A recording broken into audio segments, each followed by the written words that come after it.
North and West Clare are firmly in British control, proper order. Between Bell Harbour and Kilrush, we've got 10 huts, 7 RIC barracks, and we've recently acquired some auxiliaries and some men from the Great War. We can handle these amateurs. What about the recent skirmishes? Well, there's been a few. Which one? The shooting of Martin David. He got what was coming to him. Simple as. Listen, the IRA in West Clare don't have the manpower, the guns, or the brains to handle anything on a large scale. Can you be sure of that? Certainly. This silly war will be over by Christmas.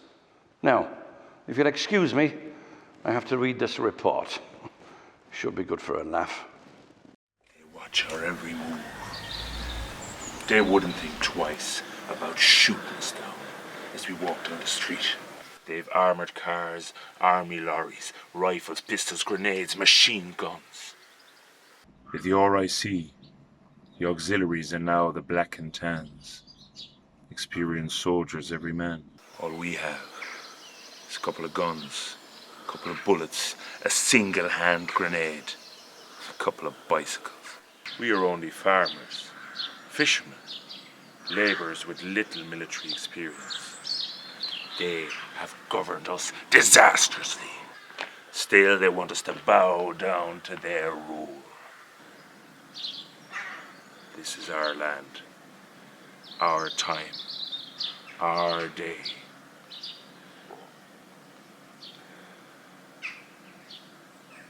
Come what may.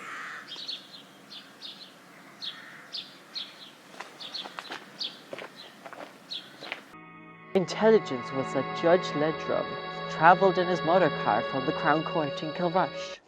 We could use his car for the revolution. After the gunfight, one of the volunteers took him to Loughdonald, putting the body in a coarse bag, tying the bag down with rocks, then throwing it into the lake.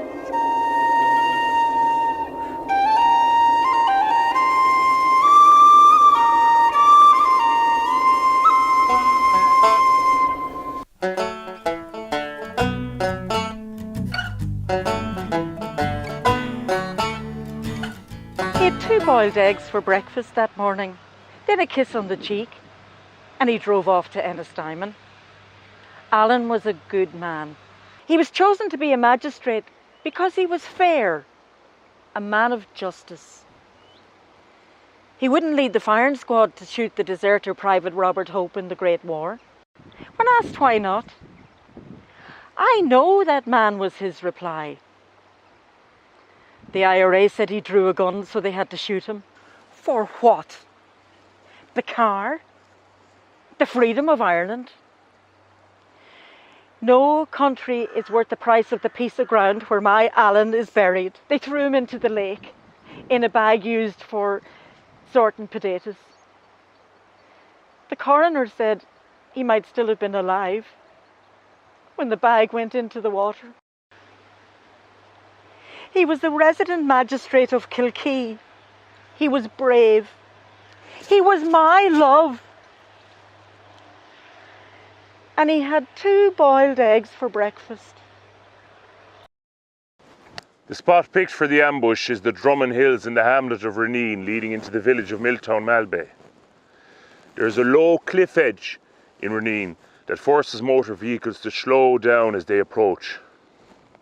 It's a perfect spot for an ambush. The IRA volunteers this evening have 10 rifles, 6 shotguns, only very little ammunition between us. The enemy we're facing are better armed, better trained, they've better transport, better communication, and they greatly outnumber us. What could go wrong?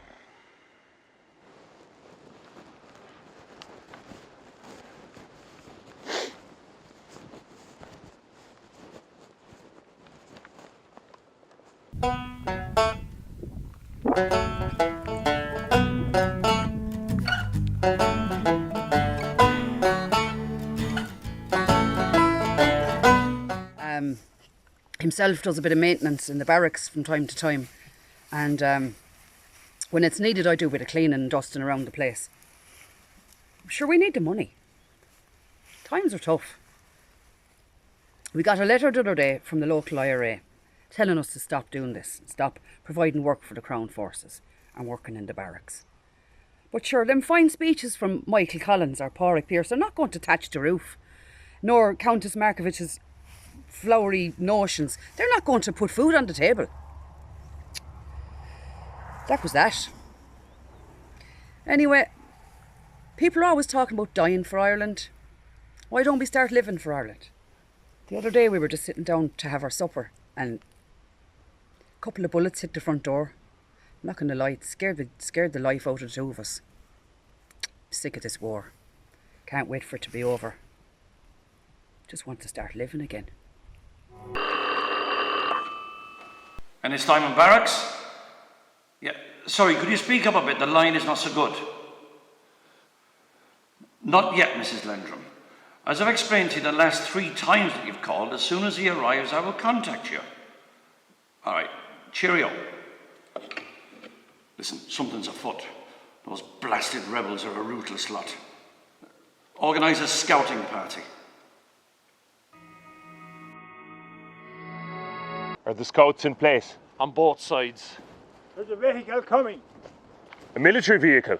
Flag him down. Don't let him know you're armed. You're just letting him know that there's cattle running loose on the road up ahead. Find out where they're going, where they've been.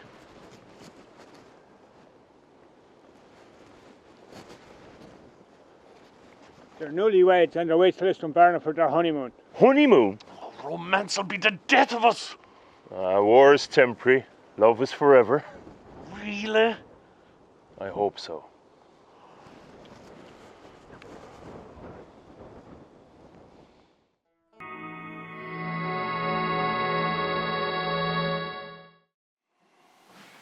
Prepare a convoy of troops to travel to West Clare. The last source of information we heard was that there was gunfire heard this morning near the village of Doombeg. Listen, tell his wife that we're doing everything in our power to locate the whereabouts of Judge Lendrum.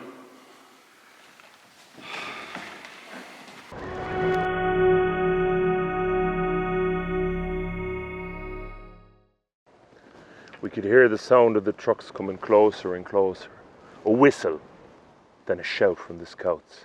There's a British truck coming! The trucks came around and into Rineen.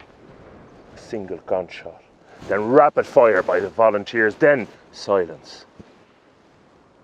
The enemy never got a chance to fire a single bullet in reply. I walked over to the truck, looked in. The driver there slumped over the wheel, blood flowing from his neck. All 6 officers in the truck, dead. One escaped, and he was shot in the back as he ran away.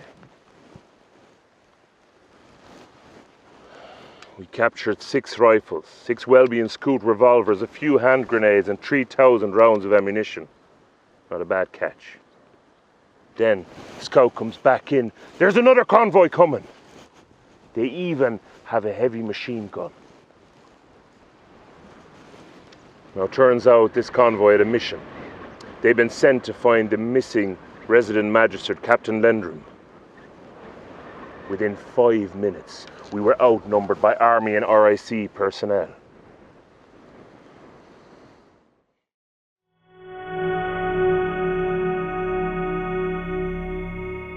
I told the majority of the volunteers to retreat into the hills towards Moy. We only kept the riflemen to keep the enemy forces at bay. The approaching sound of the enemy's bullets was an almighty roar. Now, some of the lads went into the direction of the sea and got away quick. Others went into the hills towards Moy, but there was a few lagging behind. The British spotted them, and they opened fire with their heavy machine gun. The bullets were coming closer and closer to hitting the volunteers. But then our riflemen took heart and started firing back at the British. They kept them at bay, ensuring that all the volunteers got away to safety. Now, unfortunately, at this point, yours truly, Ignatius O'Neill, was wounded again. Poor Michael Dwyer had to carry me all the way on his back, but I did make it to safety.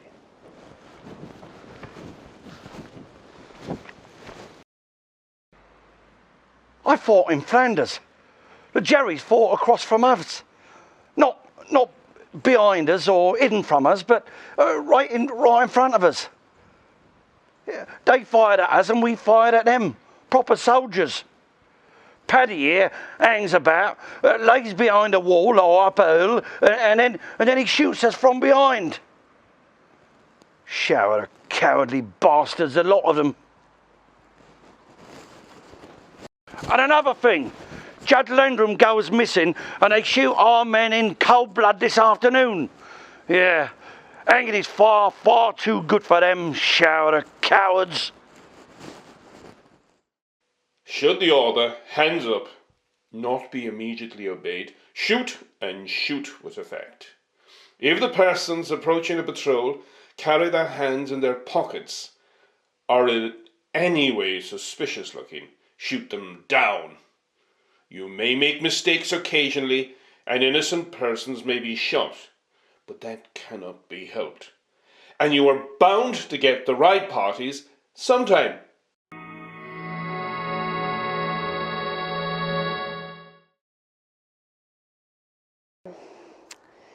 They surround our house and demand to see my husband, Tom Knowle. Tom has nothing to do with the Rineen ambush or with Sinn Féin. He's the secretary of the General Workers' Union and Irish Transport. He's too busy fighting for the rights of the workers and the small farmers than to be out playing soldiers.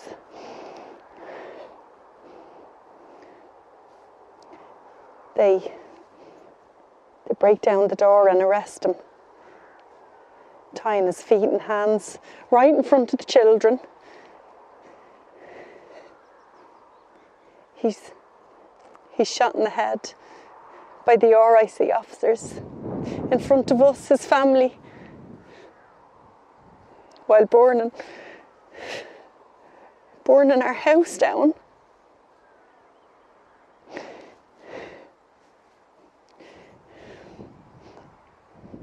They threw his body into the burning building. In the morning, all that was found of him was part of a blood-stained skull.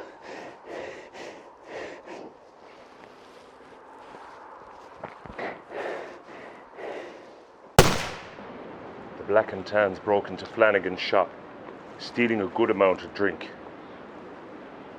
They then set about to burn the shop. Susan Flanagan pleaded with them not to, as her invalid sister was living upstairs. I had to drag my sister out of the house on her back as they began to burn the house down. As I ran down the street, I had to duck from bullets in every direction. People were running away in fear.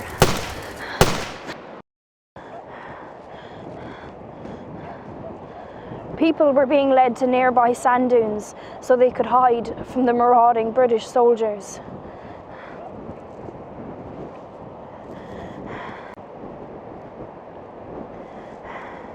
Joe Salmon, a farmer from Feakle, was staying at Walsh's boarding house on his holidays, and he was shot dead as he tried to escape to the beach.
That night, The people hid out here by the sand dunes. And for the next few weeks, the people of Lahinch village still chose to hide out here in anticipation that the soldiers of the Crown forces might come back and attack them again. People don't know what's going to happen next.